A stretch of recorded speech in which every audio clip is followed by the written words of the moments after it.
Another story I heard about myself.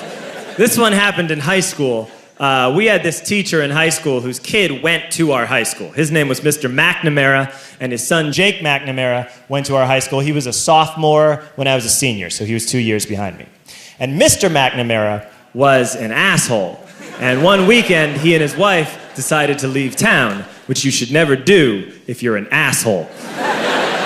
And Jake McNamara decided to throw a party at the teacher's house. Hooray! And everyone around town heard about it, and we all got up individually and thought, okay, let's go over there and destroy the place. I walked into this party, everyone I had ever met was there, and everyone was drinking like it was the end of the world. People were drinking like it was the Civil War and a doctor was coming to saw our legs off. It was totally unsupervised. We were like dogs without horses. We were running wild. I walked down to the basement. They had a pool table in the basement. One dude took a running start and threw his body onto the pool table and broke it in half. Another kid found out which room was Mr. McNamara's and went upstairs and took a shit on his computer. So the party was going great. I'm standing in the basement and I'm holding a red cup. You've seen movies. And I'm standing there and I'm holding a red cup and I'm starting to black out. And I guess someone said like, something police. And in a brilliant moment of word association, I yelled, fuck the police! Fuck the police! And everyone else joined in.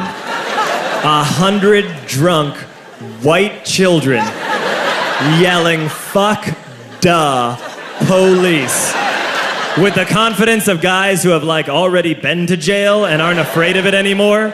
You know, that like, I serve my nickel, you come and take me confidence. But white children. The reason someone had said something police was because the police were there. So a Chicago police officer walked down the stairs and got to the bottom in the basement and looked out over a sea of drunk toddlers yelling, fuck the police, in his face. And he was almost impressed. He was like, wow. And then he leaned into his walkie-talkie and went, get the paddy wagon. And my friend John, who is now a father, this man now has a baby, he grabbed a 40, smashed it on the ground, and yelled, scatter!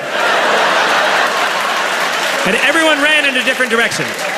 We all ran in different directions. It was like that scene in Ratatouille when the humans come in the kitchen and all the rats go in different ways. We all ran in different directions. I ran into the laundry room and I jumped up on the washing machine and I crawled out through a window into the backyard, and now I'm running through the backyard and there was this big chain link fence and I thought, I've never climbed a fence that high before. And then I woke up at home.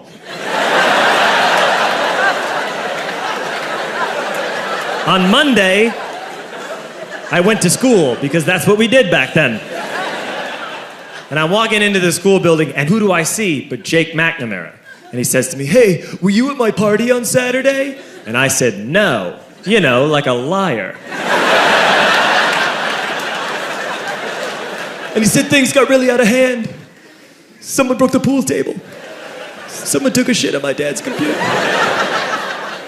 But the worst thing, he says, the worst thing is that someone stole these old antique photos of my grandmother, and my parents are freaking out about it. And I had that thought that only blackout drunks and Steve Urkel can have.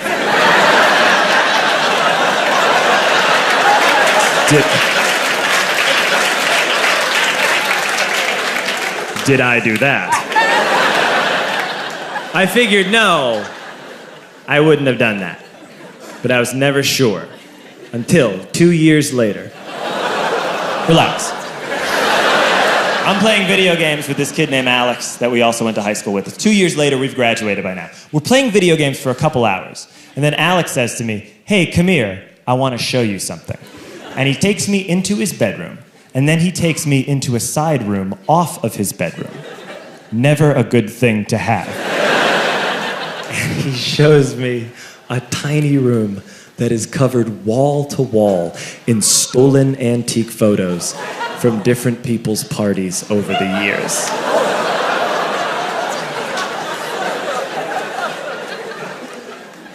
said, "Why? Why do you do this?" And Alex said, "Because it's the one thing you can't replace."